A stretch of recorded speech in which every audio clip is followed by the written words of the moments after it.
وبعدين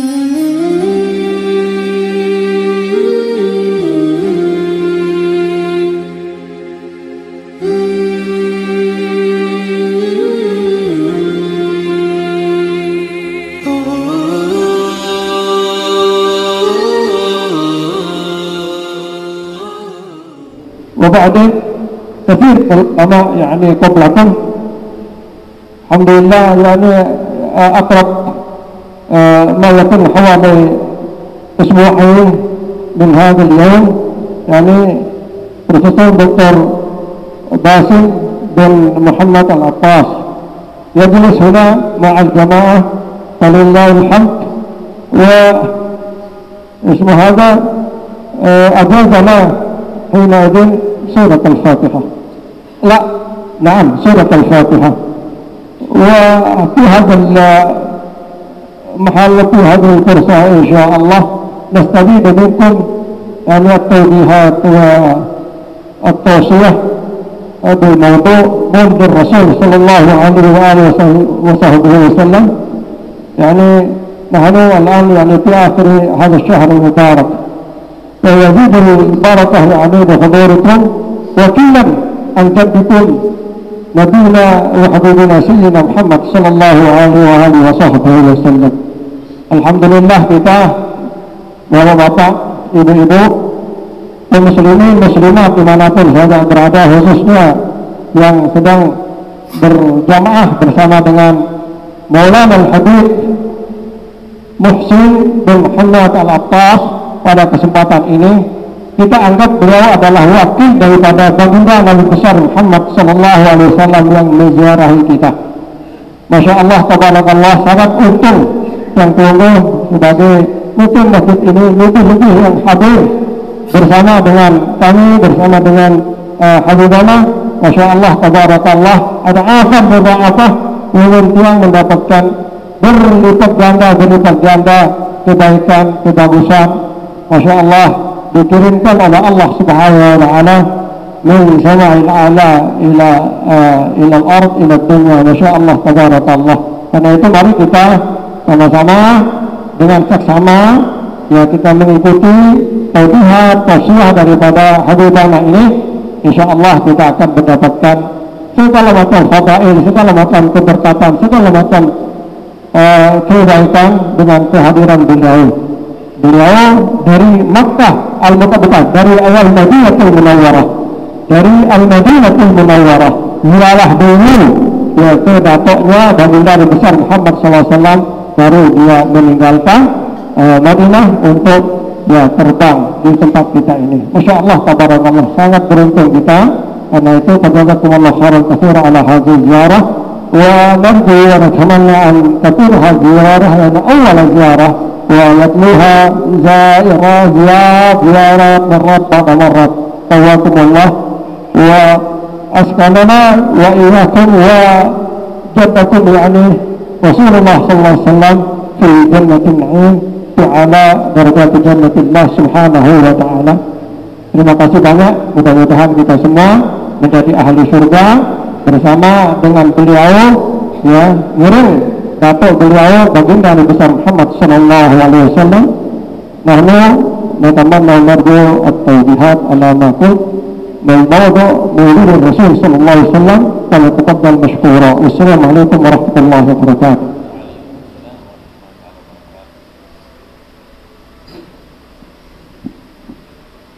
Alhamdulillahi Rabbil Alamin, wassalatu wassalamu ala ashrafil anbiya wal mursalin sayyidina wa nabiyina wa habibina Muhammadin sallallahu alaihi wasallam.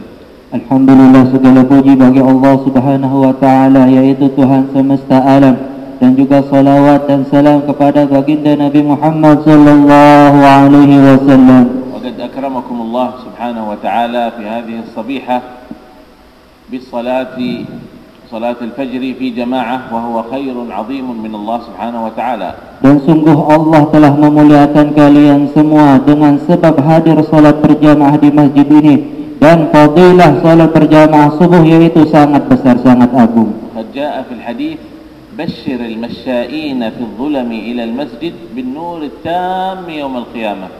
Dan di dalam hadis Nabi sallallahu alaihi wasallam bersabda, barang siapa yang hadir di masjid dalam keadaan gelap, maka di surga nanti akan diciptakan cahaya. ثم بعد ذلك حضرتم هذا المجلس المبارك إن شاء الله مجلس العلم. ابتداء اليوم بمجلس علم خير كبير جدا عند الله. Dan pada hari ini aku datang ke sini karena semata-mata hanya untuk belajar dan mengajar. حضور مجلس علم واحد خير من تشييع 1000 جنازة. Dan barang siapa yang hadir di dalam majelis ilmu satu kali saja lebih afdal, lebih mulia daripada memandikan jenazah dan mengkafaninya. وخير من عيادة 1000 مريض. Dan lebih baik daripada 1000 menjenguk orang yang sakit. وهو يكفر 80 مجلس من مجالس السوء. Dan barang siapa yang hadir di majelis ilmu, maka diampuni 80 daripada dosa-dosanya. يقول نبيكم صلى الله عليه وسلم نحن معاشر الأنبياء لم نورث دينارا ولا درهما. Sesungguhnya Rasulullah SAW bersabda, kami para nabi itu tidak berniaga tentang harta, وإنما ورثنا العلم. akan tetapi kami sebagai nabi mewariskan ilmu. فمن أخذ منه أخذ بحظ وافر. Dan barang siapa yang mengambil ilmu ini termasuk mendapat keberkahan. وسيدنا الإمام الشافعي يقول Imam Syafi'i kemudian berkata, من أراد الدنيا فعليه بالعلم. maka barang siapa yang menginginkan dunia, maka senantiasa dia harus bersama dengan ilmu. ومن أراد الآخرة فعليه بالعلم. Maka barang siapa yang menginginkan kebahagiaan akhirat, maka harus dia dengan ilmu. ومن أراد الدنيا والآخرة فعليه بالعلم كذلك. Maka barang siapa yang menginginkan kebahagiaan dunia dan akhirat, maka dia harus dengan ilmu. ويقول الشاعر ما الفضل إلا لأهل العلم إنهم على الهدى لمن استهدى أدلاء. يعني العلماء الفضل العظيم الذي أعطاهم إياه أن الناس يسألونهم وهم يهدونهم إلى الحق والصراط المستقيم. Kemudian dalam syair juga dikatakan bahwasanya seorang ulama itu menunjukkan kepada orang-orang tentang jalan yang baik dan lurus. وقدر كل امرئ ما كان يحسنه والجاهلون لأهل العلم أعداء. Maka barang siapa orang baik itu, dia bisa menunjukkan ke jalan yang baik, dan orang buruk itu sungguh dia sangat tersesat. ففز بعلم تعش حيا به أبدا الناس موتى وأهل العلم أحياء. Maka barang siapa seorang alim itu, dia hidup sekalipun, dia mati sekalipun dia hidup sekalipun sudah mati, dan orang buruk itu dia mati sebelum mati. الناس يحتاجون العلماء في الدنيا وفي البرزخ وفي الآخرة وفي الجنة حتى يحتاجون إلى العلماء. Sesungguhnya kita ini butuh kepada ulama sekalipun kita masih hidup, atau kita sudah mati, ataupun nanti di barzakh dan di akhirat nanti. كيف تكون حاجة العلماء في الجنة؟ خلاص نقول الحمد لله إذا أدخلنا الله الجنة نحتاج العلماء مرة أخرى. Apakah kalian butuh kepada ulama lagi ketika di akhirat nanti? نعم قال العلماء في الجنة عندما يخيرهم الله بعد أن يعني يذوقون من الأنهار اللبن والعسل وأنهار الماء وغيرها، يعني الله يخيرهم ماذا تريدون مرة شيء آخر فلا يعرفون ماذا يطلبون فيذهبون إلى العلماء يسألونهم. Kemudian setelah kita di surga nanti, kita diberikan pilihan oleh Allah Subhanahu wa taala setelah kita mencicipi anhar, yaitu sungai, haud dan lain-lain. Setelah itu kita disuruh memilih kita dipertemukan oleh ulama dan disuruh memilih, kira-kira kamu mau apa lagi? فعندما يأتون إلى العلماء يشير عليهم العلماء بالنظر إلى وجه الله الكريم وهي منتهى الملذات.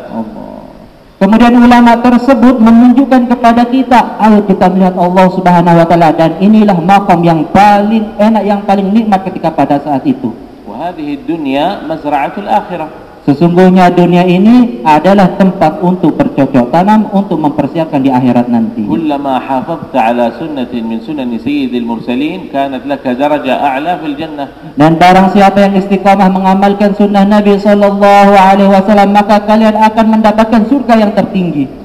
فنبدأ بدرسنا اليوم حول خصال الفطرة. Kita akan belajar atau mempelajari pada hari ini bagaimana tentang fitrah. خصال الفطرة معناه خصال الخلقة، يعني أشياء الله خلقها فيك بعضها ينبغي لك أن تزيلها عن جسمك. Kemudian Allah menciptakan kalian bagaimana cara mendekatkan diri kita kepada Allah Subhanahu wa taala. من هذه الأشياء الختان. Kemudian yang pertama adalah al-ikhtitan, yaitu khitan. وهي مشروعة في ديننا الإسلامي. Ini adalah salah satu yang disyariatkan oleh agama Islam. وفي أيام الهولنديين جاء أحد الهولند إلى الحبيب عبد الله بن محسن العطاس مولى بوغور يسأله يقول: أنتم المسلمون لماذا تقطعون ذكر الطفل هذا وقد خلقه الله هكذا والأصل أن يبقى على ما خلقه الله، لماذا تغيرونه؟ Kemudian ketika terjadi penjajahan Belanda pada dulu, datanglah orang-orang Belanda kepada Habib Abdullah Al-Attas di Bogor. Kemudian orang Belanda ini berkata kepada Habib Abdullah Al-Attas, "Ya Habib, kenapa orang Islam ini dia memotong zakarnya atau kemaluannya, sedangkan tidak memotong zakar itu adalah fitrah dari Allah Subhanahu wa taala, tapi kenapa kalian memotongnya?" الأصل أن لا تلمسوه هكذا خلق أراده الله هكذا لماذا تقطعونه؟ Kemudian orang Belanda itu berkata, "Kenapa kamu memotongnya? Sedangkan Allah sudah menciptakan seperti itu. Kenapa kamu memotongnya?" الذي يسأل هذا من الهولنديين غير مسلم. Orang Belanda yang bertanya ini, mereka itu bukan orang Islam. فلو أخبره الحبيب عبد الله أن هذا نبينا أمرنا بذلك هو لا يقتنع بهذا الجواب. Kemudian Habib Abdullah menjawab bahwasanya ini adalah perintah dari Nabi dan ini adalah sunnah dari Rasul. Kemudian orang Belanda ini enggan. قال له الحبيب انتظر يأتيك الإجابة. Kemudian Al-Habib Abdullah Al-Attas berkata, tunggu sebentar, saya akan jawab. فأتوا بالفاكهة كالعادة للضيوف. Kemudian Habib Abdullah Al-Attas datang membawa buah, disediakan kepada tamu tersebut, kepada orang Belanda tersebut. الحبيب عبد الله أخذ بستان هذا الموزة أخذه وأعطاه إياه. Kemudian Habib Abdullah mengambil pisang, kemudian diberi orang Belanda ini. الرجل الهولندي يقول انتظر الجواب، لأنه أول كل بعدين نجيبك إن شاء الله. Sekarang ini saya kasih kamu pisang, nanti saya jawab. فجاء هذا الهولندي يريد أن يأكل، بدأ يفتح القشر حتى يأكل، فقال له لا تفتح، كلها هكذا، الله خلقها هكذا، كلها مباشرة بالقشر. Kemudian orang Belanda ini ingin memakannya, kemudian dibuka terlebih dahulu, kemudian dijawab oleh Habib Abdullah Al-Attas, jangan dimakan. Ini adalah pisang yang sebagaimana diciptakan oleh Allah, sebab tidak dia dibuka harus dimakan. يعني قال له لا تفتحها، كلها هكذا، الله خلقها هكذا، إذا كلها هكذا. Jangan dimakan, makan aja seperti itu, seperti sedia kala, jangan dibuka. فعرف الجواب واقتنع بهذا الجواب. Sehingga orang Belanda tersebut tahu jawabannya. وهكذا يعني شأن العلماء أن يجيبوا السائلين بما يناسب عقولهم. Dan seperti inilah cara ulama menjawab, akal dijawab dengan akal. وكذلك من خصال الفطرة ذكر العلماء تقليم الأظافر. Dan juga salah satu sunnah dari Nabi SAW, taqlimul adhafir, yaitu memotong kuku. هذه سنة. Ini termasuk perkara sunnah. ينبغي المسلم لا يجعل أظافره طويلة. Tidak boleh bagi seorang muslim itu membiarkan kukunya panjang. كيف أقلم أظافري؟ هل أبدأ من اليمين أو من اليسار أو من الوسط؟ ما هي السنة في تقليم الأظافر؟ Bagaimana cara sunnah memotong kuku itu? Apakah dari kanankah, dari kirikah, dari tengahkah? Dari manakah yang sunnah? هناك 3 طرق كان يعملها صلى الله عليه وسلم لتقليم أظافره. Dan cara Nabi Muhammad SAW cara memotong kuku ini ada 3 macam, ada 3 bentuk. الأولى منسوبة لسيدنا الإمام الغزالي محمد بن أحمد الغزالي رضي الله عنه. Kemudian cara pertama datang dari Imam Ghazali, yaitu Muhammad bin Muhammad Al-Ghazali, صاحب كتاب إحياء علوم الدين، pengarang kitab Ihya Ulumuddin, الذي أثنى عليه العلماء، salah satu ulama besar, الذين قالوا كاد الإحياء أن يكون قرآنا. Sesungguhnya tidak bisa hidup seseorang itu hanya dengan Al-Quran. الإمام الغزالي يقول هكذا: اجعل يديك متقابلتين هكذا. Jadikan tangan kalian itu seperti ini dulu, cara Imam Ghazali. وتبدأ من هذا في اللغة العربية يسمونه خنصر. Nah, kemudian dimulai dari jari telunjuk, kelingking. طيب kelingking, بعدين jari manis, nah. بعدين Jari tengah, jari telunjuk, ibu jari. Kembali kepada jari kelingking yang bagian kiri. Kemudian jari manis, jari tengah, jari telunjuk, ibu jari yang sebelah kiri, kemudian ibu jari yang sebelah kanan. هذه طريقة الإمام الغزالي. Ini adalah salah satu caranya Imam Ghazali dalam sunnah memotong kuku. عرفنا؟ Sudah tahu kalian? الطريقة الثانية للإمام النووي رضي الله عنه. Kemudian cara yang kedua adalah cara dari Imam Nawawi radhiyallahu anhu. ويسمى قطب الفقهاء. Dan Imam Nawawi ini dikatakan bahwasanya orang yang sangat faqih, orang yang sangat ahli fikih. الإمام النووي هذا كان مجاب الدعوة. Sesungguhnya Imam Nawawi ini senantiasa dalam hidupnya hanya untuk berdakwah kepada Allah. يعني المالكية والحنابلة والأحناف وهكذا الكل مجمع على علم الإمام النووي. Sesungguhnya orang-orang yang bermadzhab Maliki, orang yang bermadzhab Abu Hanifah, Imam Hanafi, kemudian orang-orang yang bermadzhab Imam Hambali, semuanya merujuk kepada pendapat-pendapat Imam Nawawi. وهو عالم شافعي. Dan dia adalah orang alim dari kalangan madhab Syafi'i. هذا الإمام النووي مرة تخاصم مع الحاكم. Pada waktu itu Imam Nawawi pernah berdebat dengan seorang hakim, dengan seorang qadhi. الحاكم يقول للإمام النووي أسبوع واحد وتخرج من بلادي. ويجب أن تخرج من بلادي مهلة أسبوع ثم تخرج من بلادي. Pada suatu hari si hakim ini berkata kepada Imam Nawawi, dalam waktu tempo 1 minggu kamu harus keluar dari tempat ini. الإمام النووي يقول وأنت أيها الحاكم أسبوع واحد تخرج من الدنيا كلها. Kemudian Imam Nawawi berkata menjawab pada orang hakim ini, wahai hakim, dalam tempo 1 minggu ini kamu akan mati. قبل أن ينتهي الأسبوع مات الحاكم. Kemudian dalam tempo 1 minggu, apa yang dikatakan Imam Nawawi, kamu akan mati. Seketika itu, tempo 1 minggu itu, hakim itu mati. لأنه مجاب الدعوة قالوا العلماء. Karena apa? Karena beliau salah seorang ulama yang wajib diterima doanya oleh Allah Subhanahu wa taala. الإمام النووي يقول إذا عملنا هذه الطريقة 1 2 3 4 5 6 7 8 9 10 يكون انتهينا من اليسار قبل اليمين، والسنة أن نكون نبدأ باليمين أول ثم اليسار. Dan Imam Nawawi berkata, cara sunnah memotong kuku itu dimulai dari tangan kanan kemudian tangan kiri. العفو أنا أخطأت، قلنا الطريقة الصحيحة هكذا نبدأ بهذا الأسبوع 1 2 3 4 5 6 7 8 9 ونختم بالعشرة. هذه طريقة الإمام الغزالي.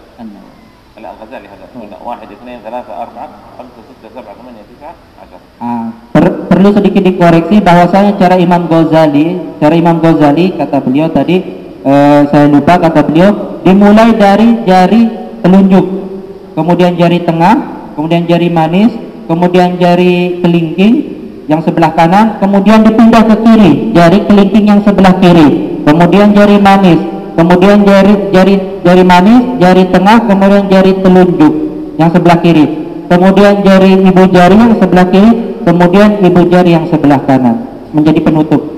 قال الإمام النووي إذا ستنتهي من اليسار قبل اليمين، والسنة التيامن، كان يحب التيامن، فقال هكذا 1 2 3 4 ثم تعود 5 ثم 1 2 3 4 5. هذه طريقة الإمام النووي. Kemudian Imam Nawawi berkata dalam pendapat beliau yang kedua, cara memotong kuku itu dimulai lebih awal itu menjadikan kanan terlebih dahulu, yaitu cara Imam Nawawi pertama dari tangan jari-jari telunjuk yang sebelah kanan, kemudian jari tengah, kemudian jari manis, kemudian jari kelingking, kemudian di jari ibu jari, kemudian jari kelingking yang sebelah kiri, kemudian jari manis, kemudian jari tengah, kemudian jari telunjuk ditutup dengan ibu jari yang sebelah kiri. فإذا عملت هذه الطريقة الأولى أو الطريقة الثانية كلاهما صحيح. Nah, barang siapa yang mengamalkan cara yang pertama atau cara yang kedua, ini sama-sama benar dan bagus. وقد جاء في الحديث وإن كان ضعيفا فرقها فرق الله همك، يعني إذا فرقت في تقليم الأظافر بهذه الطريقتين فإن الله يفرق همومك. Dan dalam hadis Rasulullah SAW bersabda, barang siapa yang menyela-nyela, yang berbeda-beda caranya memotong kuku, maka juga dia akan dicerai-beraikan oleh Allah Subhanahu wa taala. الآن تعلمنا كيف نقلم أظافرنا. حافظوا على هذه السنة بارك الله فيكم. Kita sekarang sudah belajar bagaimana cara yang benar memotong kuku. Semoga Allah menyatukan kita semua. ثم هذه الأظافر بعد أن يعني تخرجها من يديك أين تضعها؟ هل تضعها في سطل القمامة؟ لا. Setelah kuku kita potong itu, bekas kuku-kuku itu apakah kita buang ke tempat sampah? Tidak, kata beliau. هذه أجزاء من المسلم محترمة. sesuatu bagian tubuh dari seorang muslim itu muhtaramah, itu sangat mulia. كذلك شعر النساء إذا المرأة تمشط ثم خرج شعر لا ترميه هكذا في القمامة يراه الناس. Kemudian jikalau ada seorang perempuan dia mengisi rambutnya, kemudian ada rambutnya yang rontok, tidak boleh langsung dibuang karena itu muhtaram, itu sangat berharga dan mulia. لكن يسن دفنها. Akan tetapi disunahkan untuk menguburnya, untuk menanamnya di dalam tanah. الأظافر والشعر. Baik itu kuku ataupun rambut. ولما كنا نشرح هذا في مسجد من المساجد في المدينة المنورة سأل أحد الآباء قال أنا عندي 7 بنات إذا كل يوم أنا بأخرج أقطع شعرهم وأذهب أدفنه ما بأشتغل كل الوقت هذا في شعر بناتي أدفنها.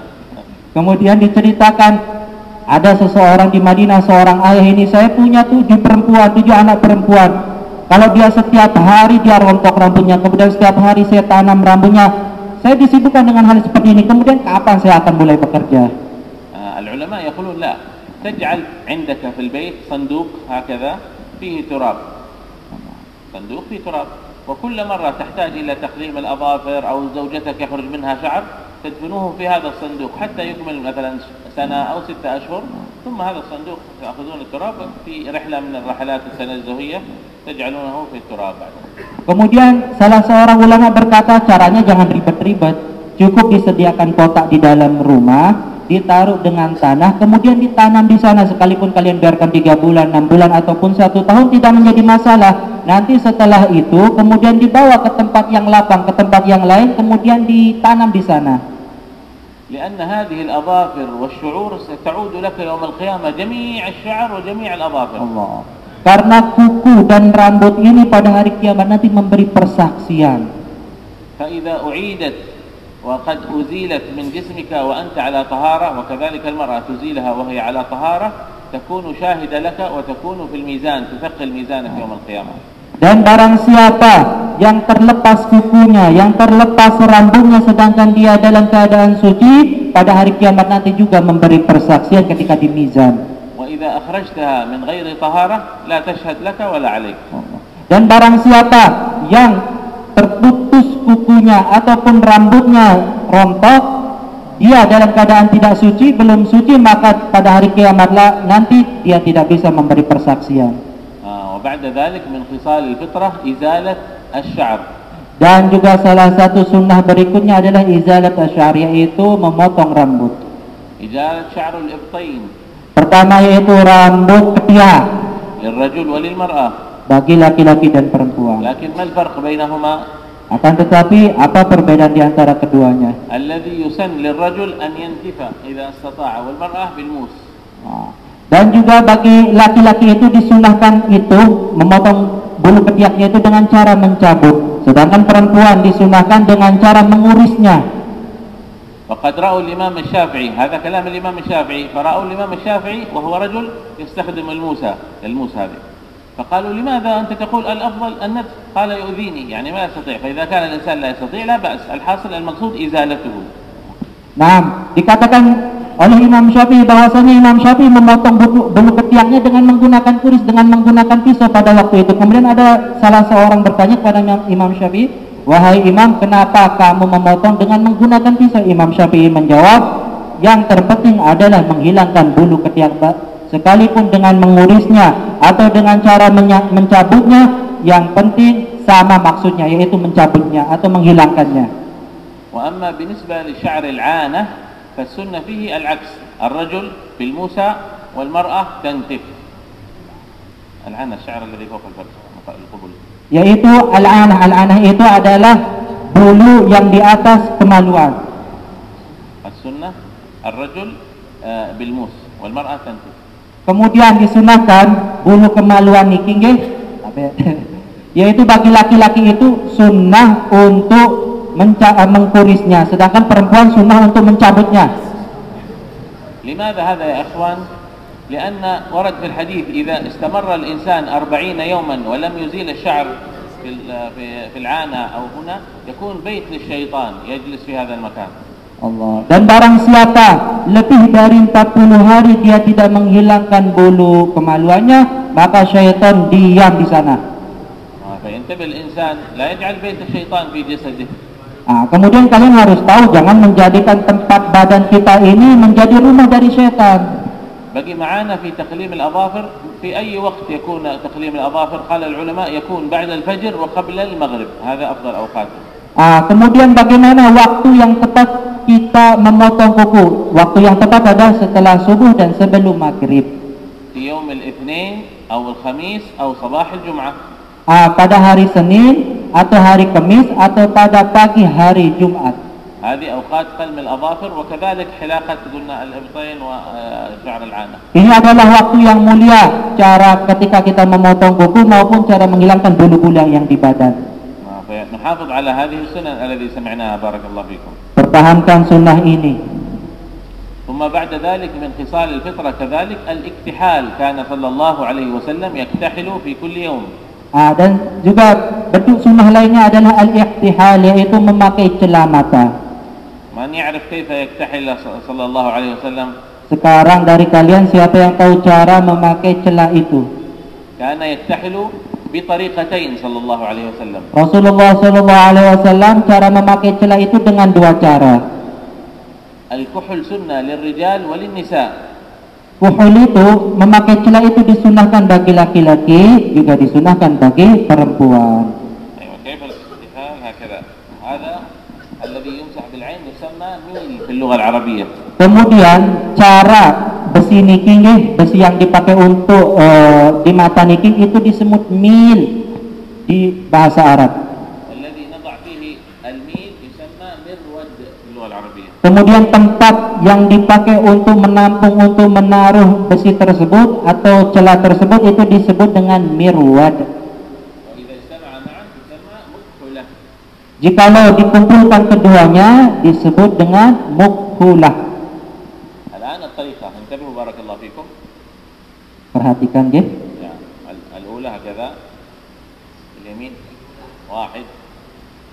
Ithnan. Thalatha. Al-yasar nafas. Al-yasar. Wahid. Ithnan. Thalatha.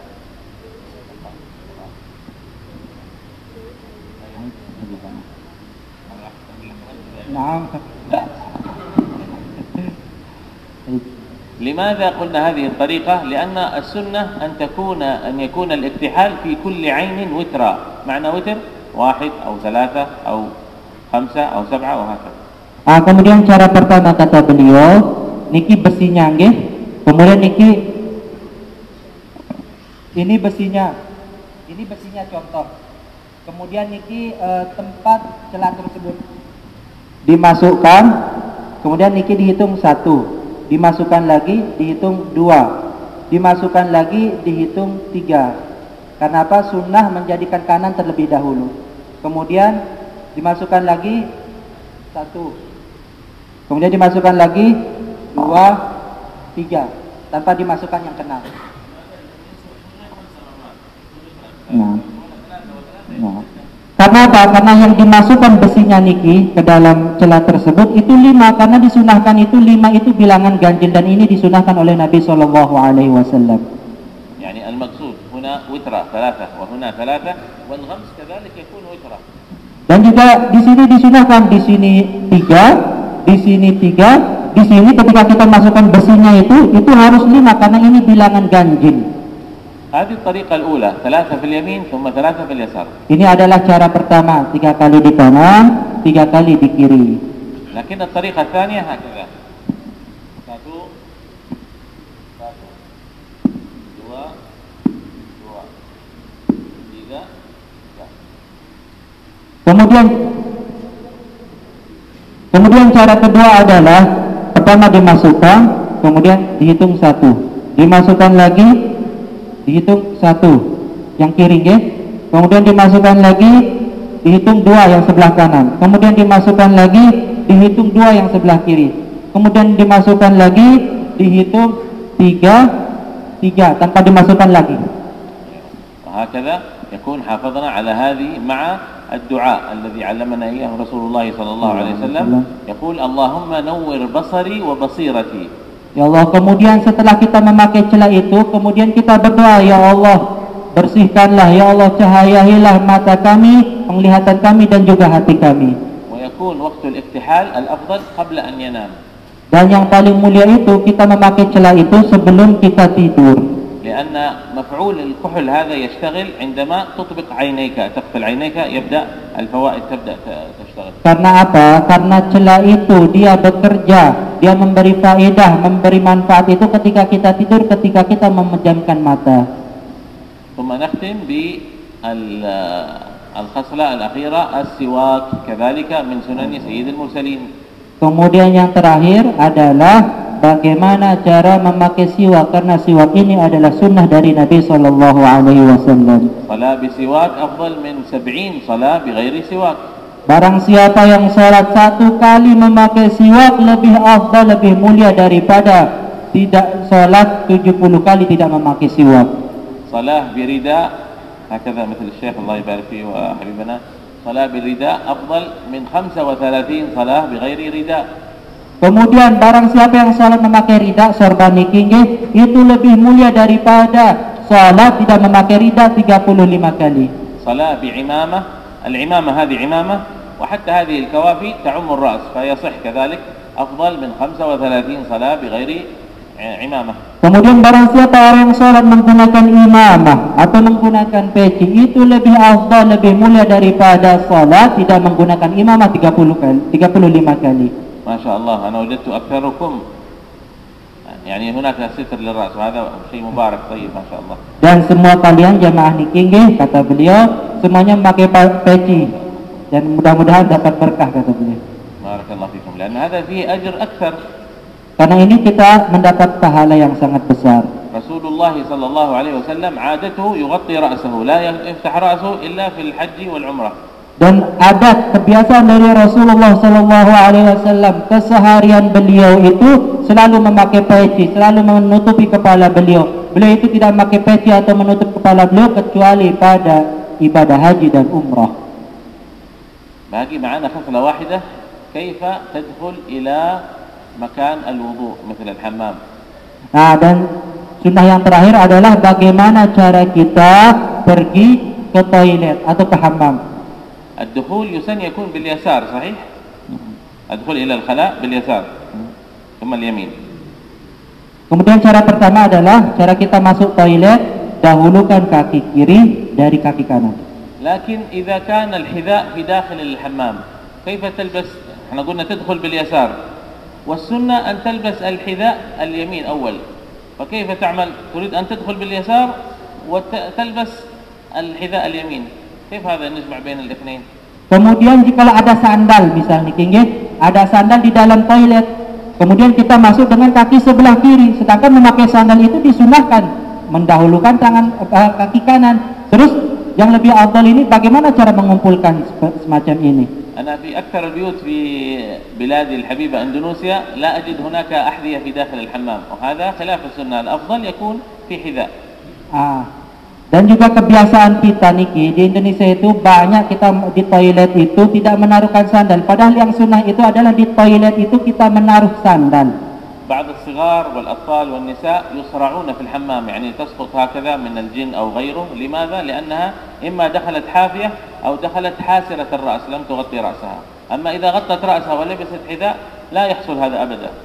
Karena kita saksikan anak kita atau istri kita atau keluarga kita, jikalau dia masuk ke dalam toilet itu dia tidak menggunakan sandal atau dia tidak menutup kepalanya, ini adalah salah satu bentuk setan mengganggu dia. تمام. فكيف نجمع بين لبس الحذاء وبين الدخول باليسار؟ لبس الحذاء اليمين أفضل والدخول باليسار، فكيف نعمل هكذا؟ ما نستطيع نعمل هكذا. كيف؟ Kemudian bagaimana cara mengumpulkan di antara dua cara ini? Pertama, disunahkan masuk ke toilet menggunakan kaki kiri, sedangkan disunahkan memakai sandal menggunakan kaki kanan terlebih dahulu. Sekarang bagaimana cara mengumpulkannya, cara sunnahnya? الجواب هكذا، إذا كان هذا الحذاء الأول والثاني اليمين واليسار تدخل اليسار أولا لكن لا تلبسه فوقه هكذا، ثم تدخل باليمين وتلبس اليمين ثم ترجع وتلبس اليسار. Kemudian caranya niki beliau mencontohkan bahwasanya jikalau ada sandal di toilet kita, caranya memakainya itu atau cara masuk toiletnya itu yang diutamakan adalah kaki sebelah kiri. Ingat, kaki sebelah kiri. Kemudian jangan langsung dipakai sandalnya yang bagian kiri ini, tapi diinjak saja. Sandal yang sebelah kiri diinjak saja, kemudian dimasukkan kaki kanan, kemudian sandal bagian kanan atau yang sebelah kanan ini dipakai. Kemudian dipakai juga yang sebelah kiri. هناك بعض المسلمين مساكين يقولون الناس الآن وصلوا إلى القمر وأنت يا شيخ تدرس أدخل الحمام باليمين أو باليسار. يضر يمين يسار كل واحد. Kemudian sekarang orang-orang intelek ini berkata, baik, kami ini sudah belajar tentang ilmu perbulanan, sedangkan kalian itu masih mendebatkan cara masuk ke toilet. لكن من هنا أخذنا لما خالفنا أوامر رسول الله صلى الله عليه وسلم ضعفت الأمة. Maka barang siapa jikalau kita menyelisihi sunnah Rasulullah sallallahu alaihi wasallam, ini adalah salah satu cara kita dilemahkan. تسمعون عن عالم اسمه أبو سفيان الثوري. لماذا سمي الثوري؟ Kemudian kalian tahu Imam Sufyan Ats-Tsauri, kenapa beliau ini dijuluki dengan sebutan Ats-Tsauri? قيل لأنه كان في دخوله إلى المسجد يحاول أن يحافظ أن يدخل باليمين ويخرج باليسار لكنه يخطئ، إلى أن رآه رجل فقال له يا ثور باليمين ادخل باليمين، فهو لم يزعل وقال خلاص هذا اسمي لأني أنا لم أحافظ على هذه السنة، سموني الثوري. خلاص أصبح يسمونه ايش؟ الثوري. Kemudian Imam Zuhri ini pernah masuk dalam suatu masjid, kemudian beliau mendahului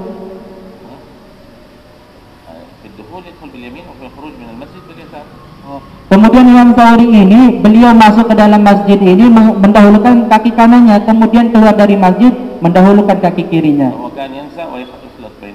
Kemudian dia lupa di antara keduanya ini. هكذا إذا عود الإنسان نفسه على هذه الأشياء والسنن التي ذكرناها لكم تصبح سجية، يعني يصبح سهلة عليه. أهم شيء يستمر عليها. Kemudian jikalau seorang yang istiqamah mengamalkan semacam ini, maka dia akan dipermudah.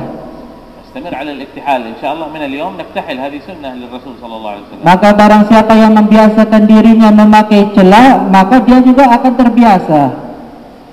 وبقيت معنا آخر هذا الادهان من خصال الفطرة. كان صلى الله عليه وسلم يدهن، يعني يأخذ هذا إما الزيت أو الكريم ويدهن يديه ووجهه ورجليه.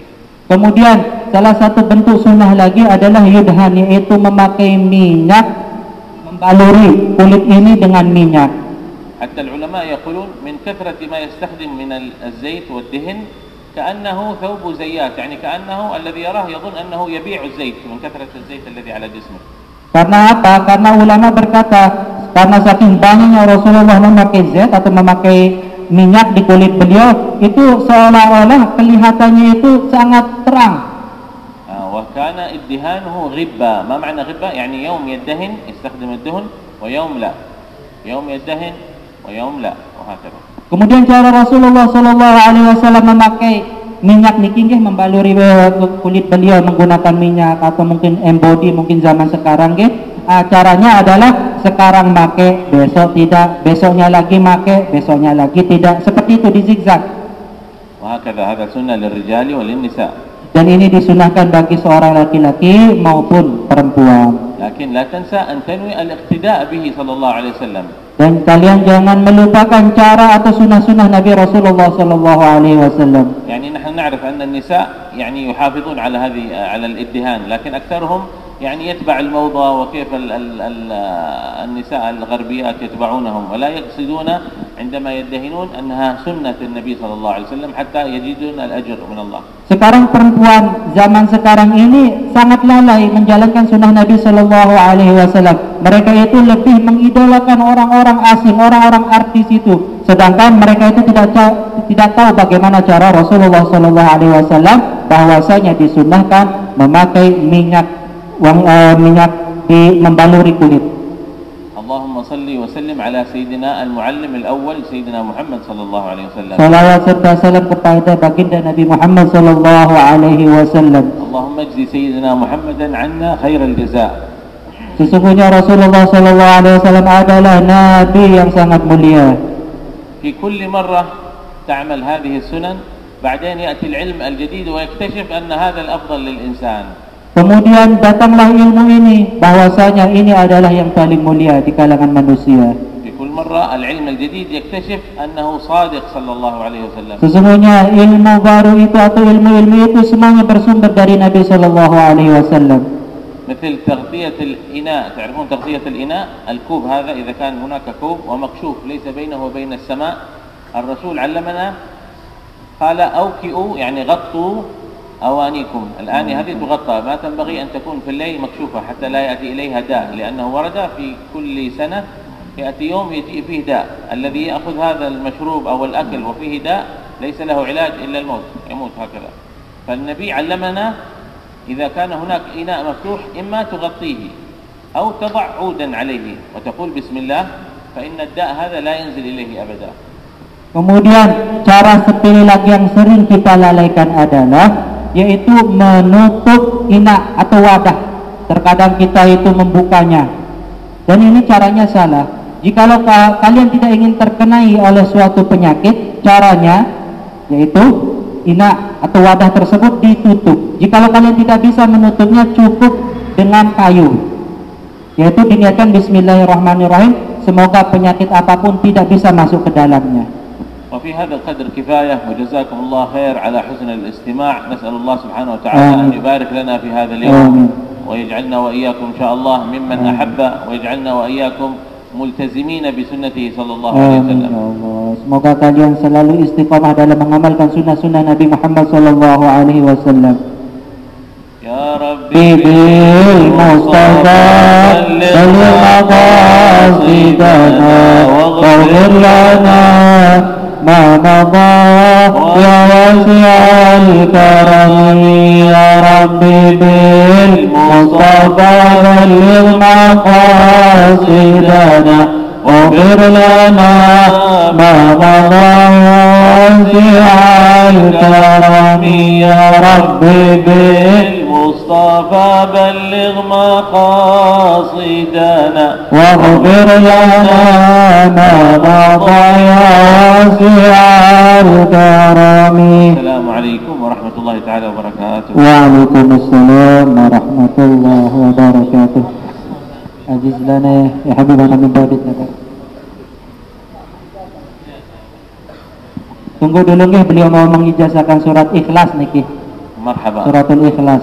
نزولا عند أمر شيخنا بأن نجيزكم في قراءة سورة الإخلاص، وهي تسن قبل النوم، يقرأها الإنسان سورة الفلق وسورة عفوا سورة الكافرون وسورة الإخلاص. هذه تسن أن يقولها الإنسان قبل أن ينام، وبعد صلاة الفجر وبعد صلاة المغرب يقرأ آية الكرسي، فإنه ورد من قرأ آية الكرسي في الصباح كان في ذمة الله حتى يمسي، يعني في حراسة من الله لا يصيبه سوء، ومن قرأها في المساء يكون في ذمة الله حتى يصبح، يعني في حراسة من الله.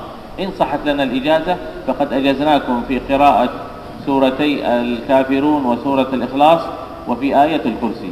Wabilna ijazah, yang terima ijazah. Kemudian tadi beliau mengijazahkan kita membaca surah Al-Ikhlas, kemudian surah Al-Falaq dan surah Al-Kafirun. Kemudian surat Al-Ikhlas niki atau surat Al-Falaq niki dan surat Al-Kafirun dibaca sebelum tidur.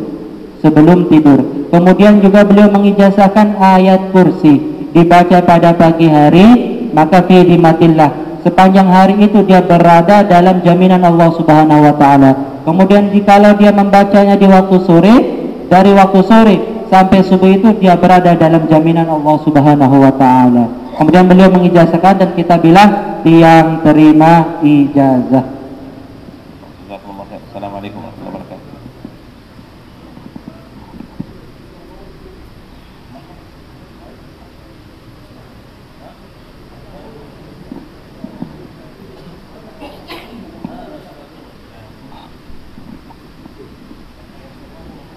Sallallahu alaihi wasallam. Allahumma salli alaihi. مولاي صل وسلم دائما أبدا على حبيبك خير الخلق كلهم. مولاي صل وسلم دائما أبدا على حبيبك خير الخلق كلهم. يا أكرم الرسل ما لي من ألوذ به سواك عند الحادث العمم صلى الله عليه. ولن يضيق رسول الله جاهك بي إذا الكريم تجلى باسم منتقم. الحمد لله منشي الخلق من عدم، ثم الصلاة على المختار في القدم. أمن تذكر جيران بذي سلم مزجت دمعا جرى من مخلة بدمي. أم هبت الريح من تلقاء كاظمة وأومض البرق في الظلماء من إظمي صلى الله عليه. فما لعينيك إن قلت اكف فاهتم ما بين منسجم منه ومضطرم صلى الله عليه.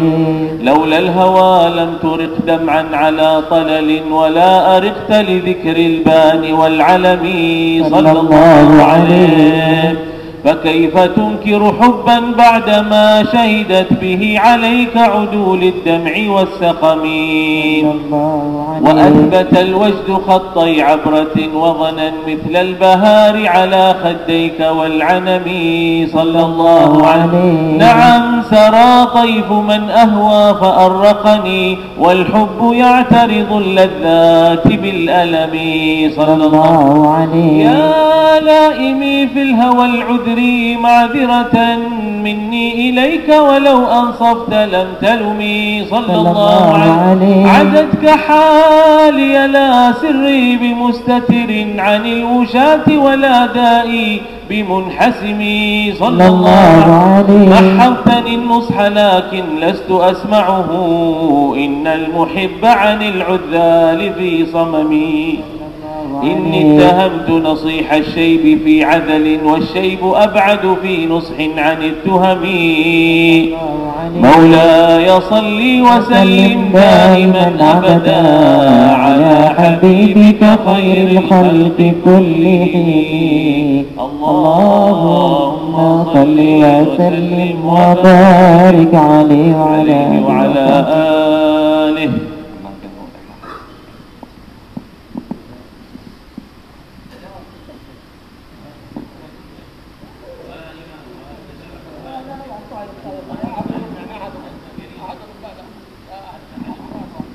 Bismillahirrahmanirrahim. Alhamdulillah rabbil alamin wassalatu wassalamu ala asrafil mursalin sayyidina Muhammad wa ala alihi wa sahbihi ajma'in.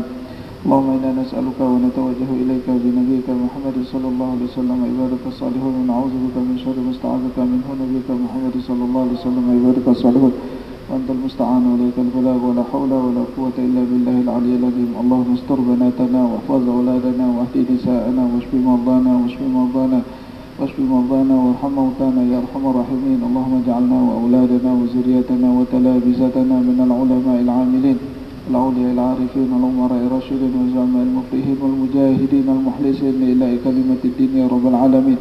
ربنا تقبل منا إنك أنت السميع العليم وتب علينا إنك أنت التواب الرحيم. ربنا اغفر لنا ذنوبنا وإسرافنا في أمرنا وثبت أقدامنا وانصرنا على القوم الكافرين. ربنا تقبل منا إنك أنت السميع العليم وتب علينا إنك أنت التواب الرحيم. يا ربي بالمصطفى بلغ مقاصدنا واغفر لنا ما مضى يا واسع الكرم يا عليم السر منا لا تحتك الستر عنا وعافنا وعفو عنا وكلنا حيث كنا. يا الله بها يا الله بها يا الله بها يا الله بها يا الله بحسن الخاتمة. جزا الله عنا سيدنا محمد صلى الله عليه وسلم ما هو أهله. الحمد لله رب العالمين. الفاتحة.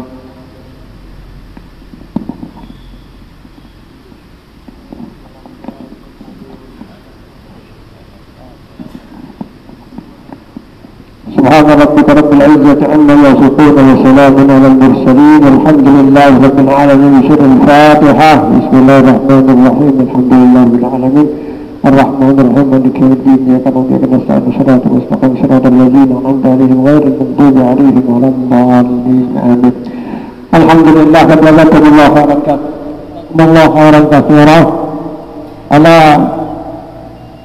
هذه التوجيهات والتوصيات ما شاء الله nahnu ma'syara al-muslimin di Taisar asa jamaah hadzal masjid al-maimun al-karim nastafidu minkum al-ulum an-nazi'ah wa kullu syai'in yani mufid jiddan yani fi hayatina al-yawmiyah insyaallah ayyam za'ana wa بارك الله لنا يعني على هذا اللقاء على هذا الجمع الغفير في هذا المسجid insyaallah wa insyaallah jazakumullah khairan katsiran. Terima kasih banyak jamaah kita semuanya, alhamdulillah kita sudah ngaji ya, sekalipun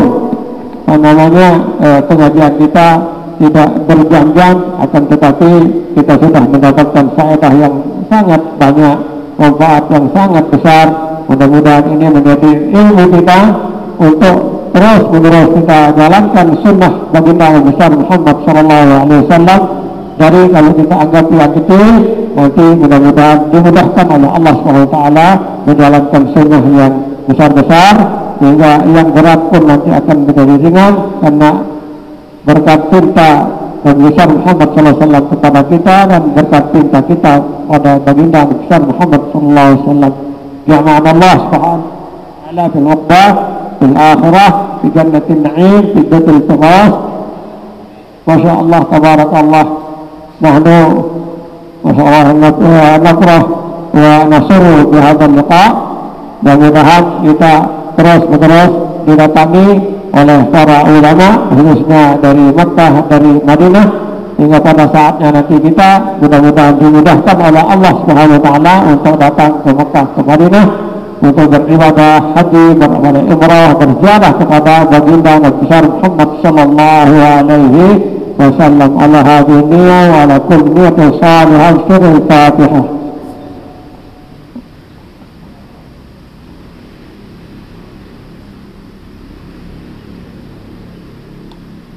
Jazakumullah khairan katsiran. Terima kasih banyak jamaah kita yang hadir pada kesempatan ini, dan mohon maaf apabila ada kesan yang tidak baik dari kita panitia pengurus masjid.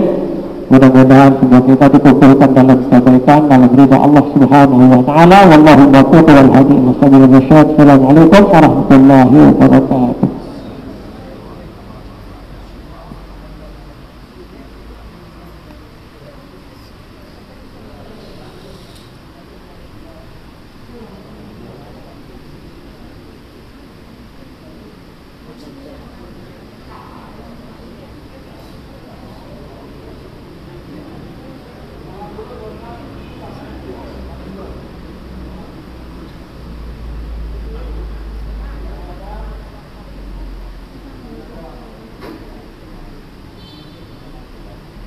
Sudah ada waktu untuk sholat 2 rakaat, silakan sholat 2 rakaat supaya kehadiran kita di masjid ini membawa pahala haji, membawa pahala umrah, keamatan sempurna.